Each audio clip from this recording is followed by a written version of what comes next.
Authors Over 50, Writing in Life's Sweetest Third. Authors Over 50's weekly podcast celebrates writers and their journeys to publication.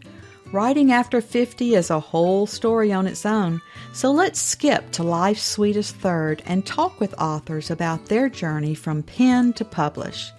Welcome, I'm Julia Daly, your host, and I invite you to listen to interviews with writers who've achieved their goal of publishing a book just later in life. We've seen award lists for under 30 or under 40, but I've yet to see lists for those who've achieved a significant milestone of their own, launching a new career and publishing their first book after the age of 50. We will hear about these authors' inspirations, struggles, strategies, and the smell of that first book. These writers' journeys inspire me because I'm one of them. My guest today is a Sarton Award winner for her debut novel, Loose. Her second novel, Josie and Vic, will be published in April 2023. After working for a decade as a registered nurse, she returned to college to pursue her passion for literature and writing. She's a former English teacher at a Los Angeles public high school and English as a second language instructor to adults from all over the world. Her experience as an immigrant rights advocate influences much of her writing. She currently lives with her husband and little dog in California, just minutes from her 2 horses. Welcome to Authors Over 50, Debra Thomas. I am so happy to be here. Thank you for having me. Debra, our opening question on Authors Over 50 is always, so what took you so long to write your first book? Well, for me, it's not so much what took me so long, because being a writer has been a part of who I am for decades. But like so many other women, the chaos and complications of life delayed my dreams of writing a novel. In my 30s, it was marriage and children, going to college in my 30s when my kids were little. And then in the 40s, divorce and working as a single mom. All of that delayed my dreams of writing a novel. But the real answer to your question is it couldn't have happened at a better time in my life. I published my novel in my 60s. And oh my gosh, it opened up a whole new chapter, a whole new journey. I'm sure you know what I'm saying. Given purpose and meaning and joy at just the perfect time in my life. In fact, my novel came out in June 2020, right in the midst of the pandemic. And in a strange way, it was a great benefit. I mean, with virtual events and social media as being the focus, I've met so many new friends, readers and writers, reconnected with old friends from high school, from my hometown. So the whole writing after 50 has turned out to be an absolute thrill. Couldn't have happened at a better time. I certainly agree. And that's why I call it writing in life's sweetest third. That's right. Well, once you wrote this first book, how did you proceed? Did you search for an agent, decide to choose a hybrid, a small press, or did you self-publish? Well, actually, this was a bit of a journey too. An earlier draft of Loose, which was called Searching for Dolores, because Dolores Huerta is a character in the book. Dolores Huerta was Cesar Chavez's partner. They created the farm workers union together. And so the book was called Searching for Dolores because she's in the book. And I did finally get an agent. It took me a year and a half. And then the agent, it took another long period of time to, put it on her list and then get it out there. It made the rounds of some big houses. They asked for the full manuscript. You've heard the story before. A couple of very important editors hung on to it for a few months. And I was just so thrilled. And then ultimately they passed because, of course, they get thousands and they narrow down. Yeah. And I was devastated. And for a while, I didn't write. And then I went to a writers' conference in Monterey and met Elizabeth Mackenzie, writer and an editor of some literary magazines. And she ended up, long story short, reading this manuscript and telling me, this is not a practice novel. This is the real deal. You need to get, back out there, but, put your blood, sweat, and tears into it. And she gave me some advice on how to update it a little, and how to areas that she felt I could embellish and enhance. And so I put a little time into that, and then was just about to look for agents again, and thinking, oh, here we go again, another 2 or 3 years, right? When a friend told me about She Writes Press, a hybrid press with a huge reputation. They were highly respected, and so I sent my manuscript to them, and they accepted it right away for their, what they now call green light, and that the rest is history. And I am so thrilled to have published with them, because it's such a sisterhood of writers. In fact, a couple of us have formed a writing group, and we've pushed each other through the pandemic to our next books. So that's been a thrill. That's the praise that I always hear from She Writes, the community that's built among women writers. That's right. What was your inspiration for your first book?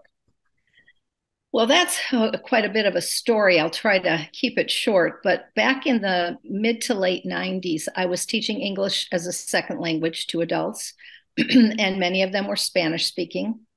And I felt a real connection to them because I'm Italian, and being around them reminded me of growing up in my Italian neighborhood. Spanish and Italian are very similar. The ranchera music reminded me of my grandpa's music.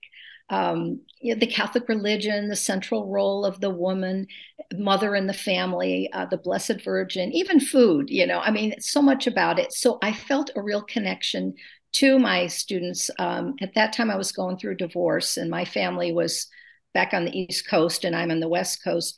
And so many of them became my friends, and kind of a surrogate family. But at the same time, I was reading about the deaths in the desert at the borders of California, Arizona, of people coming up from Mexico because the Mexican economy had plummeted, and many of the migrants were coming. And our country responded with Operation Gatekeeper, increased fences, et cetera. And it didn't stop them. It pushed them further east through the deserts. So I became involved in immigrant rights. I joined Amnesty International. I had an experience with border links in Arizona, Nogales, Arizona, where you go across the border and you speak to people on both sides of the border, and really broadened my knowledge and understanding and empathy. And then the best thing that happened was I met Father Richard Estrada here in LA, who was a volunteer with the Water Stations Project. And these are people who go out in the desert and leave water and mark them with blue flags. So all of this was an experience that I had. And as you know, when we write, we often put some of our real life experiences. And when I knew I wanted to write about it. I wanted people to understand what I have learned about this whole situation. It's a controversial topic, but I first started writing from my point of view, a white woman who learns these things, and it just fell flat. And so I took a class with Gail Brandeis, who was the winner of the Barbara Kingsolver Award for fiction of social justice, and I love all of Barbara Kingsolver's novels. And long story short, in a response to an assignment, I began writing in the voice of a young Mexican girl whose father was a migrant farm worker who goes missing. And that's Alma's voice. And it just poured out of me. And I was encouraged by my class and by Gail. And it became loose. I was hoping to draw readers into her experience and to look through her eyes, as Atticus Finch says in To Kill a Mockingbird, you never understand a person until you consider their point of view and climb in their skin and walk around in it, because I wanted people to feel what Alma felt and to see what she saw. And so that was Luce. And Luce, by the way, is the name of her daughter. Alma's daughter is Luce, and she's given that name for a very specific reason, a very touching reason. If you read the book, you'll discover. And Luce means light in Spanish, and I wanted to convey some light on a very dark and troubling topic. So that was my journey to Luce. Well, I too write about different cultures, and I write about Native Americans and Latina women. And I just wonder if, we set ourselves up sometimes for people to say cultural appropriation. How do you handle that question? Well, obviously, I was concerned about that before I published the novel, and I reached out. Well, they now refer to it as sensitivity readers. I had never heard that term before, but I wanted my novel to be read by someone who was both Latina American and also familiar with Mexico. And I reached out to Alma Luz Villanueva, who is American Book Award winner, an American writer who has lived in Mexico for the last, I believe, 15 or 16 years, even though she's here from the US, raised her children here and published here. And she's a real tough cookie too. And she said she'd read the manuscript, but she was going to be brutally honest. And to my joy, she felt it was genuine and authentic. But that's her opinion. And I knew that there would be people out there who would feel that it wasn't my place to write in Alma's voice, and I respect that. But at the same time, it was, I think Reina Grandi said something that you can write whatever you want as long as you do it with integrity, responsibility, and for me, with passion. I mean, this was something I was passionate about that kept me up at night. It meant something to me, and it's what I had to write about. I did thankfully, I've reached a lot of people who said, my goodness, I didn't know anything about much of what you talked about. This is all new to me. And so I did connect with some people in the way that I hope to. That's the way I feel too. And I have used sensitivity readers as well, and they're most helpful. Mm-hmm, mm-hmm. Absolutely. How did you determine the plot of the book? Well, I'm kind of an organic writer. I don't plot it all out. I just kind of have an idea where I'm going. I knew she was going to go on a journey from southernmost Mexico, and she was going to travel through the length of Mexico. And along the way, I wanted her to meet different types of people. And some would be kind and some would be cruel. There are some very horrendous things that happen to women that are traveling and trying to cross the border. I knew I wanted the border crossings to be very realistic and unsuccessful a number of times because I've met many people who've tried again and again. I wanted to convey what compels people to leave their homes, because no one wants to leave their home. And but then once she gets to LA, I knew I wanted there to be some place where she could feel at home, have found her home. I wasn't sure what would happen with her search for her father. And all of that kind of developed on its own. As I wrote, it came. And I didn't plan that out. So that's what I love about writing, is the organic process of just going and letting, well, some people say let your characters lead you, or you're unconscious. Whatever it is, it worked for me.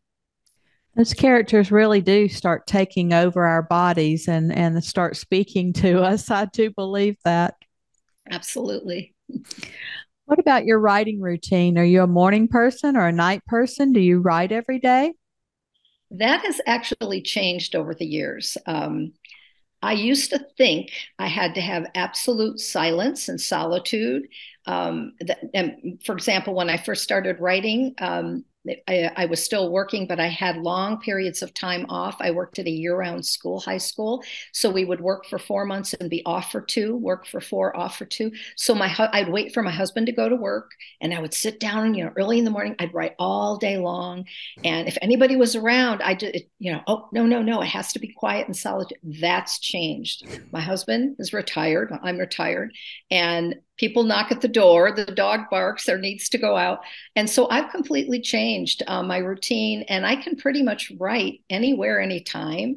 I don't want the TV on or whatever right next to me, but my current routine, and I say current because things can change. I have horses. I get up early. I go over to the ranch and take care of them for an hour or two, come back, spend a little time with my husband. We'll often sit in our back, patio area. And then I come in and get to work maybe around noon or 1. And I might work for 3 or 4 hours. If I'm on a roll, I might go more. And sometimes I work every day, and sometimes I give myself the weekend off. So it varies. Well, I'm still stuck in that mode of needing total silence. I don't know how people can put music on or listen to lyrics or anything like that because that's what's in my head and I have to get Right. totally silent and in a room all by myself away from the dogs and my husband and everybody. What about publicity? You know, we writers don't like to publicize ourselves, market ourselves. We'd rather be writing. Have you found anything that worked or maybe even that didn't work? Well, I think for everyone, you have to find what you're comfortable with. And for me, it's social media, Facebook mostly. I'm not on Twitter at all. And a little bit of Instagram, but mostly Facebook and all of those wonderful book clubs on Facebook. Those are fabulous.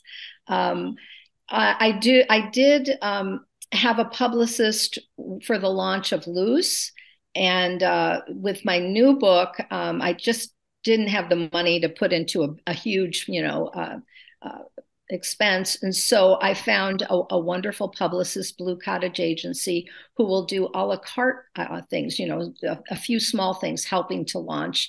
And she's been wonderful. Krista Sukup's her name, and she's been wonderful in getting Josie and Vic beginning to get out there. My novel doesn't come out until April, but that's what I'm doing with that. But mostly it's, social media and connecting with other writers, supporting other writers. We help each other like you're doing. And what you're doing is absolutely wonderful. Well, thank you. The writing community is so generous and I'm just trying to pay it forward with my little part of the world. Can you describe the editing process you chose for your books?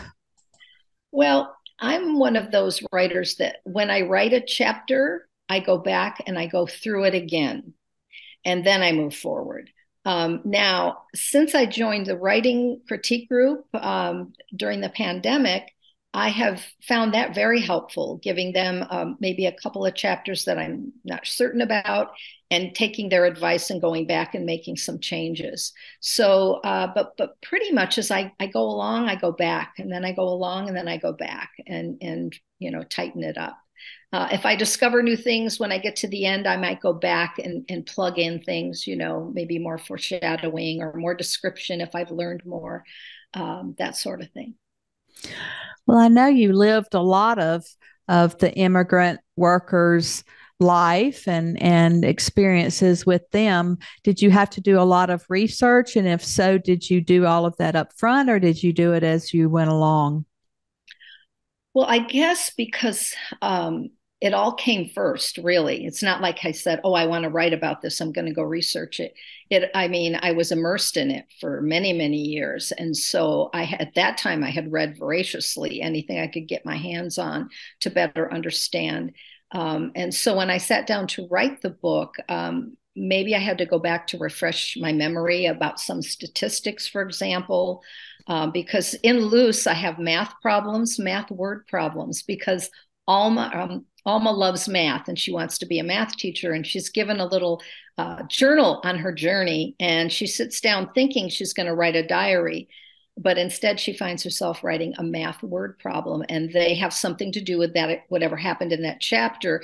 And it moves the plot along. So in that case, I did a couple of problems. I needed some statistics. That I need to go back and look up, that sort of thing. Well, that certainly is unique, I think. I've never heard of reading problems, math problems in a novel. I had no idea how it would be accepted. The idea actually came from Gail Brandeis again in our class. She said, break the form in some way. And I kept thinking of like Water for Chocolate by Laura Esquivel, where she has recipes and it has something to do with the chapter. And I thought, and I had already said I wanted Alma to love school and in particular math, because I was trying to encourage young women to see that math and science and technology could be cool. As a high school teacher, we're always trying to encourage our girls to look beyond where they think they're limited, to go beyond. And so I had already said she was she loved math. And I thought, well, maybe I'll try this and just see how it works. So I didn't know. In fact, the first version, when I had an agent, she often sent two different copies to different editors because thinking, well, let's see which one catches their attention more. But long story short here, I've gotten wonderful comments from my readers that they thought it was a clever idea. One woman said it was a great way to pass on information or even, a message without sounding preachy. So that was clever of her to say. So, well, I love the idea about our young women loving math because I did not love math and my oldest daughter did not love math, but my oldest granddaughter is a wizard at math. She's a national semi-merit scholar, and so she is one of the top 1% in the country in math. Somebody encouraged her to go in that direction. That's wonderful. Yes. Why don't you read from your book for us so that we can hear your tone and voice? You can set up the scene. Okay, actually, what I'm going to read is just from the opening so you get a sense of Alma's voice. It's Los Angeles, 2015. You don't know anything, my daughter Luce shouts, stamping her foot in defiance. At 14, she thinks she knows everything. Yesterday, it was about a boy who's old enough to drive a car that she'll never ride in unless he's willing to wait until she's 18. Today, her anger is fueled by yesterday's argument, as she tells me that I know nothing about the Central American children who are fleeing poverty and crime and have been detained at the Texas border. If she only knew what I do know, but I can't tell her, not everything. We had been watching the news when the screen filled suddenly with young brown faces and a headline, "The kids are back," referring to the previous year's migrant children desperate to cross the border and those newly arrived. I had whispered softly, mostly to myself, "God bless you, pobrecitos, perhaps you should have stayed home," when my daughter jumped up from her chair and exploded with her "you don't know anything" remark, followed by, "Just because you crossed the border a long time ago, you think you know what's happening today?" A long time ago? Not so long, though to her it is a lifetime. I was just a couple of years older than Luce when I made my journey, and then she was born. I didn't mean it that way, Luce. I'm not saying they shouldn't have come. I just meant, well, I know the hardships they must have endured. Not worse than the hardships they are fleeing, she says, her nostrils flaring like Manuel's when he was angry. I suppress a slight smile at this familiar sight and sigh. Maybe, maybe not. It's complicated. I look up into her dark eyes. There is much I wish I could tell her, but she's so young. I have always thought that maybe one day when she's older, I will tell her more. I want her to know me, who I was, who I really am. But now, as a flood of memories sends a chill that turns my hands ice cold, I tremble with the knowledge that she will never know my true story, but will always live with the safer one that I have given her. Perhaps this is the way of mothers and daughters. What, after all, did I ever really know of my own mother? That is so poignant and so true. We all think that our mothers never had a life before they were our mothers, I think that's universal. Mm-hmm. Mm-hmm. Do you ever Google yourself or read your reviews? And if so, how do you deal with the good ones or the bad ones? I don't Google myself, but I do look at my reviews now and then. And fortunately, they've been wonderful. I'm just so thrilled, just really touched that most of the reviews have been very good. Although my very first review, even before the book came out, was someone who believed in own voices, which I respect, and she can have her opinion. And I think she did comment, though, even though it's well written and riveting, she had to give it a low score because she felt it wasn't my place to tell that story. And of course, I worried that I would get more of that, but fortunately, I didn't. The response I've gotten has been pretty positive, and I am so grateful to my readers. I am as well. I say we're fiction writers. Can't we be butterflies if we want to? We have men writing women's voices and women writing men's voices. And I just really think that if a story's in you, it really does have to come out. Well, I'm certainly trying to, all of my writing, I try to reach across difference and make connections and focus on how we're more alike than we're different. I mean, we live in a time that we need to find ways to connect, in our country, in our community, and even in our families as we approach Thanksgiving next week, and so I strive to, like I say, to reach across difference and maybe open to conversation and less conflict. So that was, kind of my hope with this, that it was a topic that touched me and it just poured out of me genuinely. And I hoped that my message reached the right people. So, well, I know it did. Was there anything that you edited out of the book that hit the cutting room floor? No, actually, I can't think of anything I edited. I think I just rearranged things. I remember I opened with her meeting Dolores Huerta and telling her story to Dolores, but I ended up ultimately bookending the novel with the opening with her daughter, the argument with her daughter, and then she's more or less telling the story she wishes her daughter could hear or hopes to hear one day. And the novel ends with her daughter's diary entry. Luce speaks at the very end.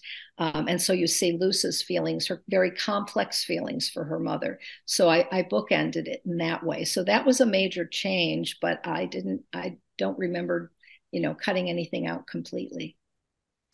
Why don't you tell us about this second book that's coming out in 2023? Yes, it comes out on my dad's birthday, April 11th. So that means a lot to me. Josie and Vic, it's a book about a sister and brother. Josie and Vic are a sister and brother in their 40s.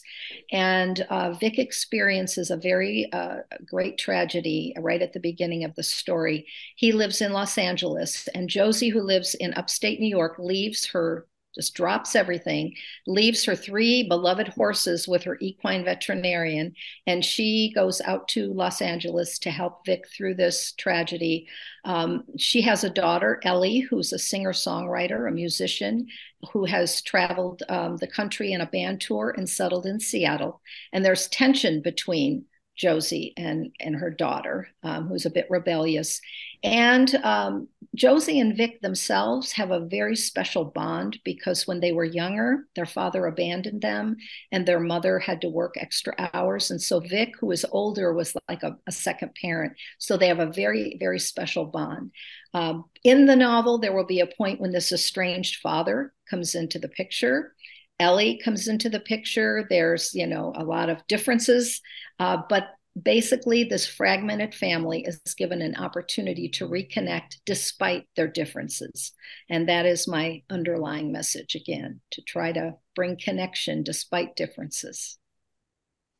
Well, you're certainly writing about very important issues, and that's very special to put into your novels.